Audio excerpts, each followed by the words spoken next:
alors Boubacar bon man balaa ñoo wax ci logo bi man dama bëgg d'abord ñu rester ci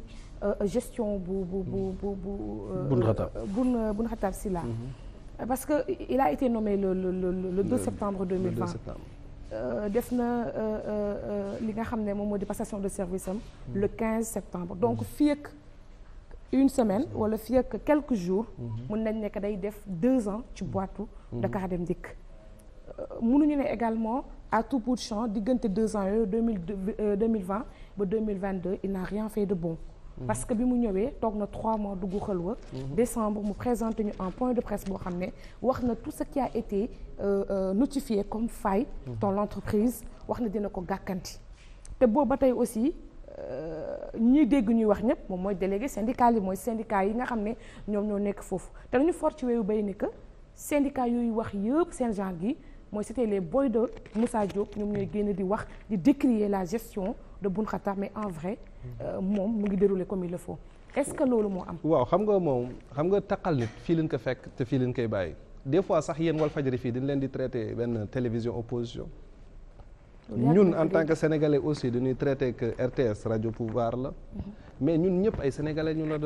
ay sénégalais lañu. est-ce que tey le président de la république en tant que tel tey war na gis benn ab sénégalais xamul ku ko voté la ak ku ko voté wul daf ko war dimbali bu dee mën na ko ñun ay sénégalais lañu ay travailleurs Dakar Dem Dikk lañu Moussa Diop ay booyam lañu ay dunu ay booyam Moussa Diop jox nañu ñu yóbbu suñu kër ñun entreprise bi moo nu ko jox moom mënu gën a bëgg entreprise bi ndax li ñuy dej ak ñi nga xamante anciens yi nga xamante ñoo téye kër gi parce que en 2000 Ablaye Wade dafa neex gars yi ubbi leen kër gi. mais boo gisee ñu leen wax loolu Moussa Diop ba mu fay nekk syndicat yi di dal ci kawam. yéen ñii yéen a nekkoon ñoo xam ne yéen a taxawoon di ko défendre. ñun ñan yéen ñii. non. yow bokkoo ci woon Boubacar man bokkuma ci Boubacar jamono jooju maa ngi doon suivre Dakar Dem Dikk de. waaw mën nga suivre Dakar Dem Dikk mais je pense que ni Moussa Diop. jamono bu mu fa nekkee. waaw je suis le seul délégué du personnel à lui mettre un brassard rouge individuellement pendant 3 et quelques mois. parce que mi ngi doon doxal ñun xam nga ku ñu gëm. Boun Khatab accompagner nañ ko. directeur bu ñëwee di lay accompagner. boo tegg ci dëgg di ñu informer. parce que sans l'information communication amu fa. te bu ñu amul information on pète les plombs. Moussa Diop dafa ubbil woon buntam bépp travailleur Dakar Dem Dikk au-delà des syndicats. ñun musuñu défendre même instant bi nii on défend pas la personne de Boun Khatab. mais gestion bi la ñuy bës ñun. Macky Sall bu ko neexee naka fi mais yéen gestion boobu ngeen wax fi mu ne nii bi ma la déggee ngay wax boobu ba léegi benn mbir rek nga fi wax mu jaaxalagu ma mooy li nga ne yaa ngi koy cotiser te gisagoo ko. waaw loolu kese nga décrier. xam nga parce que yi ci des yëpp président nga ko féetale. waaw ay affaire de seen kër yeeg dëkkuwaay yeeg. non xam nga mbiru yokk salaire yooyu yëpp. parce que si niveau boobu la xam nga lu tax ma féetalee ko foofu. waaw dama jàpp ne. waaw xam nga da ngeen Aïcha bien précisé. que Boun Khatab le 15 septembre bii lay am 2 ans. su ma ni 23 mois derrière c'est bientôt 1 an. donc daanaka depuis bu moo ñëwee sunu ab koppar bu ñuy natt versé lu ñu ko. n'est-ce pas? Tout à fait. 5 prestations familiales musul am dans l'histoire de Dakar Dem Dikk. il faut être clair amul benn directeur Dakar Dem Dikk bu mës a ñëw jënd oto 85 millions. amul benn directeur Dakar Dem Dikk. Moussa Diop lu mu jëndee wutoon plus de 80 millions. jënd benn plan cadre plus de 80 millions. maa ngi ñëw. xam nga plan cadre xam nga instant bi ne ñun lu ñuy wax xam nga tey moom lu tax ñun ñu ngañ ko en tant que syndicaliste daf nu ni kër gi dafa am problème mu xaalis bien sûr maa ngi ñëw xaar ma ñëw xam nga logique pour xam nga lu tax man mun ko xaw je ne le connais pas mais xam nga lu tax ma mun a d'accord ci am ngeen problème mu xaalis yow d'accord nga ne Dakar Dem Dikk bi nga xamee ne Moussa Diop jógee na fa du ma ne sax ci Moussa Diop parce que dañ ko yàgg hérité wu maanaam dañu am benn dette de 100 milliards d'accord nga loolu ou bien dette de 100 milliards 100 milliards pour Dakar Dem Dikk benn dette boo xam ne même Moussa Diop bi mu fi nekkee mi ngi fi woon bi mu demee loolu aussi mi ngi fi woon ndax d'accord nga loolu. déedéet d'accord ma loolu. pourquoi xam nga parce que. les dettes externes. man awma ci. wóoru la quoi. non man awma ci accès. ok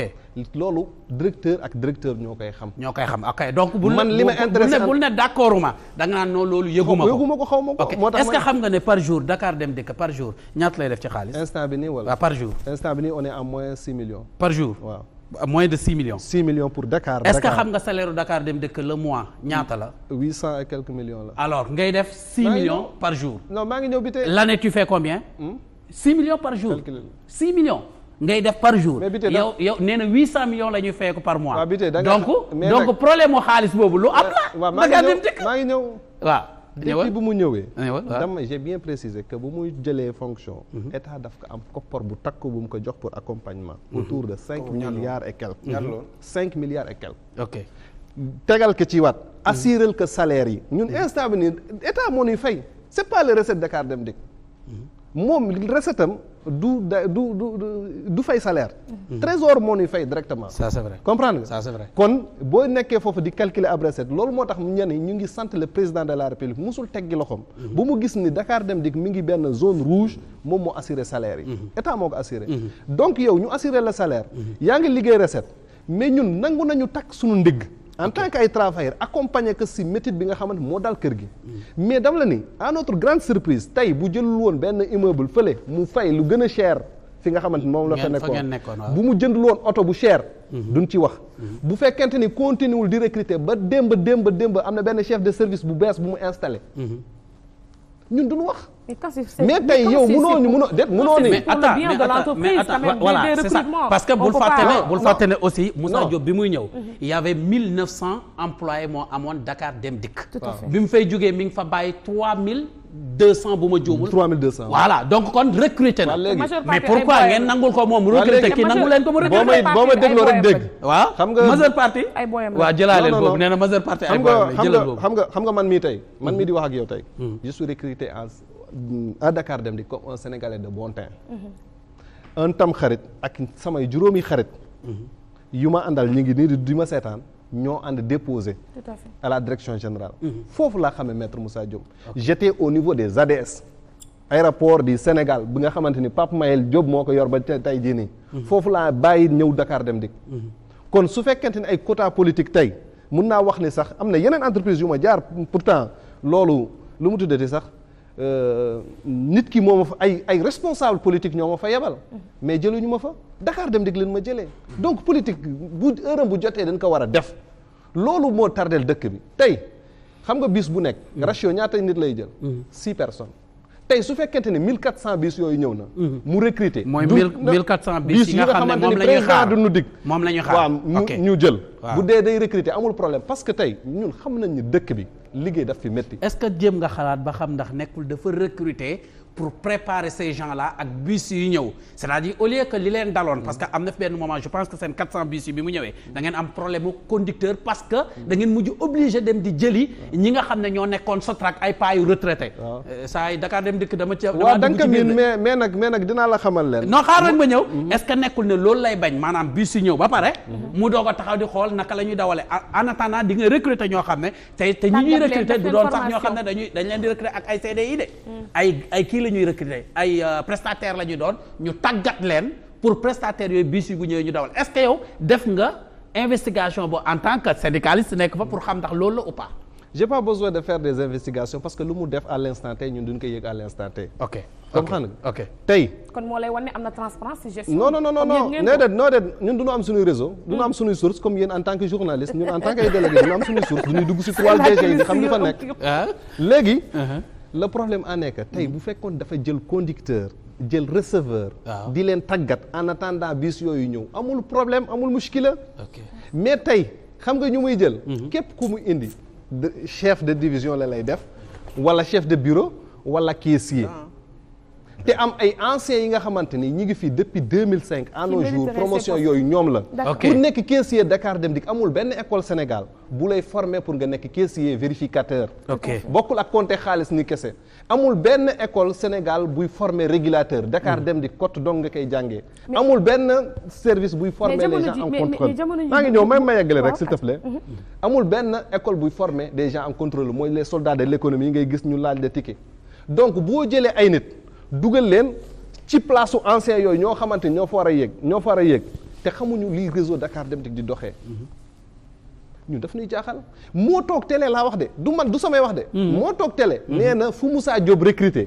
Dakar Dem Dikk soxlawul loolu mais fu mu wax ne Moussa Diop soxlawul loolu foofu lay recruté moom le plus pire sax ñun comme que ay nit ñi nga xamante ni yu am ay xale lañu mais xanaa handicapé yu Moussa jëloon sax mu jàppale leen jox leen poste yooyu mu am tuuti yërmande xolam daw mais da jël say nit uniquement am na ay nit yi nga xamante dunoo ñëw xam nga lu leen wax ñu ñëw ñu naan leen da ngeen di daggi ticket ñooñu dinoo delluwaat Louga ñu naan ñoom kenn jëlu leen pour loolu ba heure bi ñu leen jëlaatee ñu nekk ay caissier fii ni jëppal tey conducteur 422 yu mu lay wax 21 conducteurs la fekk ñu am contrat CDD ci Moussa Diop 420 la ñu woon maanaam 2020 Moussa Diop bu muy dem dafa leen bàyyi en CDD mooy caissier yi mu jëloon non 20 conducteurs je prends l'exemple des conducteurs ok 420 yu 21 conducteurs la fi fekk Moussa Diop di leen former pour les 33 bis yu mu inauguré moom bu mu leen fi fekkee dafa ñëw arrêté seen contrat bàyyi leen ñu dem à un moment mu woowaat leen bu mu leen woowaatee mi ngi leen door recruter en 2022 te pourtant ci avant ñoom recruter na ay mbokkam en ñuy am matricule 421 muy 2021 ci la recruter te le plus pire bi mu leen libéré mais xamu leen woon cause lu tax mu libéré leen ba pare doog leen dafa ni woon comme que Dakar Dem Dikk dafa nekk si ay tolof comme que ñooñu ay CDD kese lañu seen contrat jeex na nañ dem toog le temps mais yow boo toogloo ay nit bul jël boo takkee suñu biir ba mënutoo jox na suñu prestation familiale ngir ngalla bul dépenser ay millions ci ay oto boo mu ne suñu natt bu ñuy natt pendant 23 mois depuis bi nga ñëwee ñi ngi natt munoo fexe ba teggil kenn mooy suñu kër gi loolu nag su nekkul mauvaise gestion ki nga xamante ni joxu la sa alal laa la wax de ma ni sa ak yi laa wax bi nga xamante jot nga ko si sa payoor du la jox recette yi ngeen di def lan lay doxal ci Dakar Dem Dikk peut-être le carburant mais recette aussi je dis bien parce que au Sénégal Dem Dikk non xam nga tey moom mooy orienté recette am ok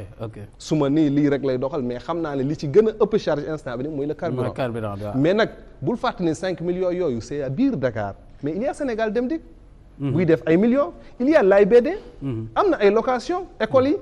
donc am nañu ay recettes alors mais dama ne entreprise bu nekk si ab difficulté dafa am fooy commencer léegi nag loolu yëpp boo ko boolee par jour ça te fait 35 millions recettes Dakar Dem Dikk par jour waaw 35 millions par jour la lay jox waaw léegi 35 millions yow ñu tegg la 800 millions salaire voilà léegi bàyyil ma ñëw dafa am foo xam ne da nga fa laal lu ma amal njëriñ la c'est-à-dire sama problème moom mooy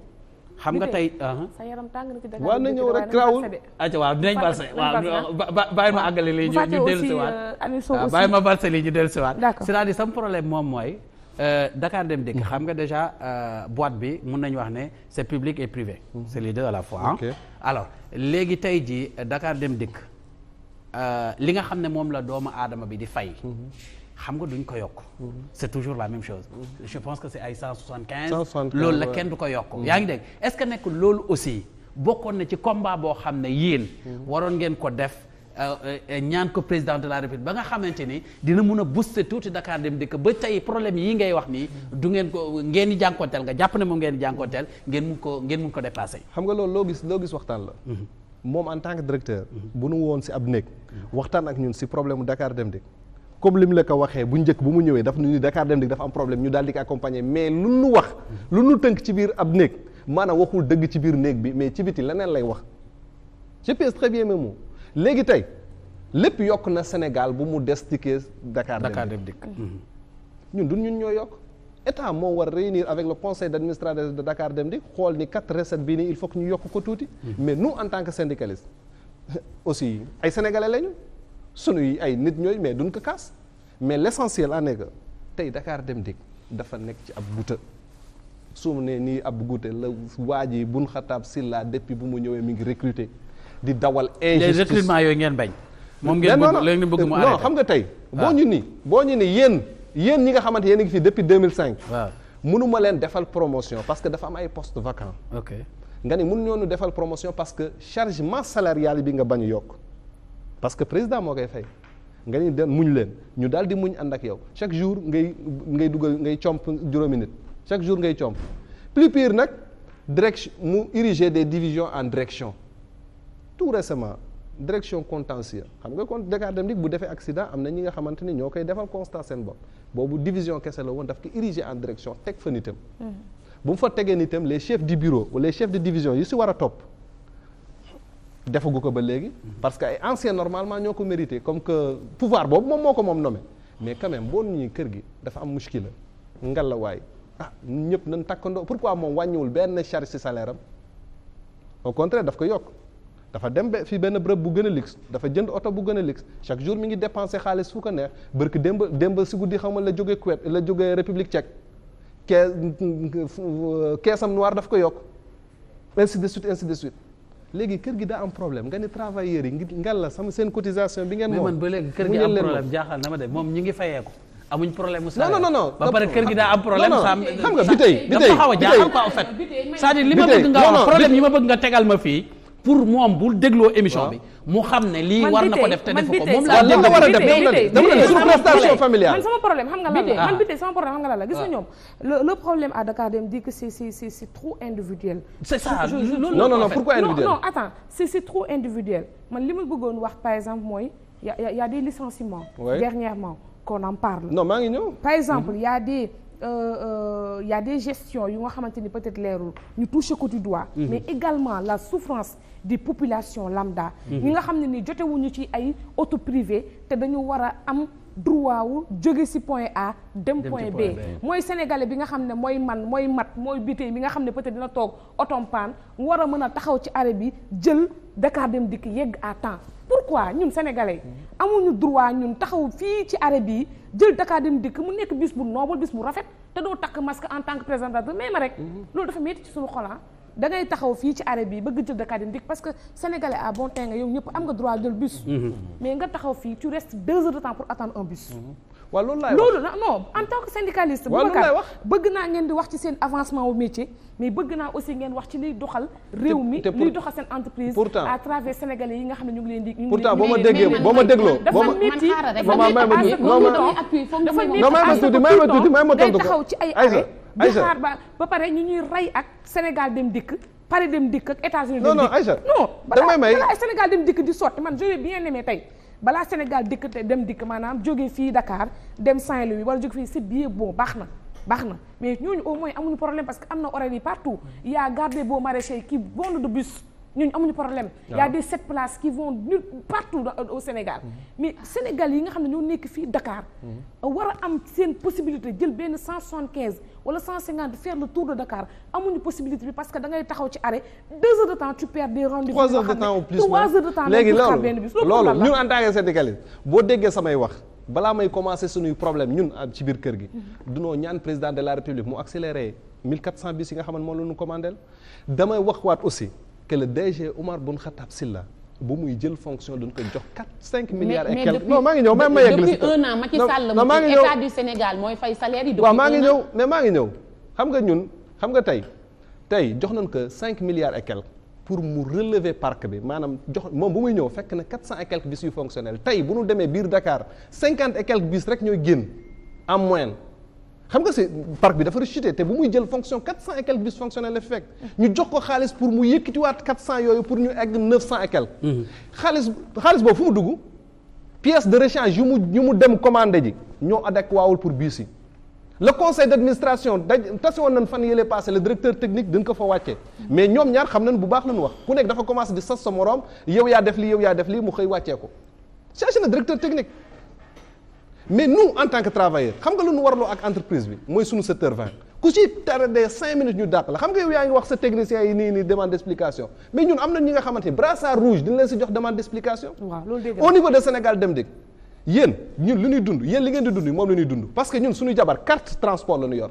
tey bu ñu génnee amuñu 175 bu ñu leen di jox seen carte suñu bis kese la ñu mën a jël kon bu ñu taxawee ci arrêt ñun daf ñuy métti suñuy doom yi dem jàngi ji la même chose donc ñun affaire boobu ñun la gën a métti moo tax ñu duut baaraam état pour mu saytu li nga xamante ni moom la jox Boun Khattab pour mu relancer parc bi parce que am ndaa toj ndaa ñun loolu lañu bëgg mu jeex biir Dakar Dem Dikk parce que tey da ngay jël exemple Sénégal Dem Dikk bu mu amee 33 bis yu bees bis yeneen yëpp daf leen ni gaara leen ko aéroport mu dawal 33 bis yi loolu la def dem wan ko président ok c'est bien beau def loolu am lu bees rek sànni tey Sénégal Dem Dikk xam nga yaa ngi naan 75 toog mais il y a pire à Sénégal Dem Dikk nga jënd sa ticket par application bi nga xamante ni moom la Sénégal Dem Dikk di jaay nga ñëw ak sa doom bu am 3 ans nga ñëw ba foofu ñu naan la sa doom day dagg ticket ku am 3 ans code transport sax nee na xale bu amul 5 ans bu amee 5 ans du paas mais tey boo àndee ak sa doom bu am ñetti fan ñu naan la déet da nga koy daggal ticket wala nga delluwaat te balaa nga koy daggal ticket da nga fekk kaar gi fees na loolu lu ko gën a métti ñaata sénégalais la dal tey gestion bi nga xamante moom la ñuy waxaat aussi Boun Khattab Sylla tey ñëw est-ce que priorité jënd ay oto la jënd na ay L200 jox ko ay chef de service jënd na ay 4x4 am na benn 4x4 bi nga xamante ne gisuñu ko biir Dakar Dem Dikk dam koy ñaan monsieur le directeur mu indil ñu waat ne suñu oto gisuma ko benn chef de service di ko dawal te Dakar Dem Dikk lañ koy jënd pour xaalisu Dakar Dem Dikk lañ koy jëndee fu mu nekk Louga Thiès ainsi de suite na ko indiwaat jox ko service Dakar Dem Dikk ñaata cadre le mettre au frigo ñi ngi foofu di leen fay tey defuñu dara. d'accord parce que lan neexuñu ma. d'accord Boubacar on léegi man ci licenciement abusif. non non si licenciement abusif. non dinañ ci ñëw maa ngi ñëw si licenciement abusif. commentaire Facebook foofu laa doon jël may ma boo ma mayee rek ma wax ko. allez-y. y a un conducteur boo xam ne il a commenté à travers juste un commentaire il a été licencié. bien sûr licencié parce que daf ne ko rek le directeur bàcc nañ ko biir dëkkam am na defe dëkkam. donc ci loolu rek. licencié na ko maman kooku dafa bind ci page Facebook am. en tant que sa directeur. waaw nga ñëw ci page bi. nga bind wax ko li nga koy yàq ba pare. mu gis ko xam nga kooku da nga ko def direct sa directeur. te bi mu ko defee. boo suivre commentaire yi am na ñu ci d'accordul ak moom. waaw wala déet. am na ñoo xam ne nee nañ ko saa waay nag tooñ nga ci commentaire yi. kon cela veut dire que dafa agressé. dafa tooñ waa ji. xam nga parce que aussi fait yi nañ koy rapporter ni mu demee. mais bi de même bu dee noonu la demee. waaw nous parlons de milieu professionnel. ok restons professionnels restons dans le cadre professionnel. moom li koy lié ak waa ji c'est un contrat de travail qui est paramétré par le code du travail. et les conventions et tout ce qui suit. bu dee daf ko bind page am lu ko neexul moom en tant que Omar Boun Khattab président mouvement valeur si page am en tant que personnalité publique la bind si page am na ko attaqué voie pénale ba pénal daaneel bu ko neexee mu licencier ko mais mënu ko attaqué fenn sur le code du travail pour licencier ko de l'entreprise. ok d'accord. on est d'accord d'accord donc c'est un licenciement abusif et tant d'autres plus pire am na un proche bi nga xamante ne c'est un gars expérimenté qui a 28 ans d'expérience qui était son compagnon élection locale yi dafa ni damay déposer sama candidature mu dàq ko damay nekk candidat sama gox ànduma ak waa Benno Bokk Yaakaar il lui a coupé la tête sans discussion. d'accord alors ñu ngi ñëwaat dañ lay bàyyi nga reposer tuuti waaw. le temps que ngay reprendre li xam naa ne instant bi xam naa ne sëkkatoo nañ la tuuti il faut nga ñu may la temps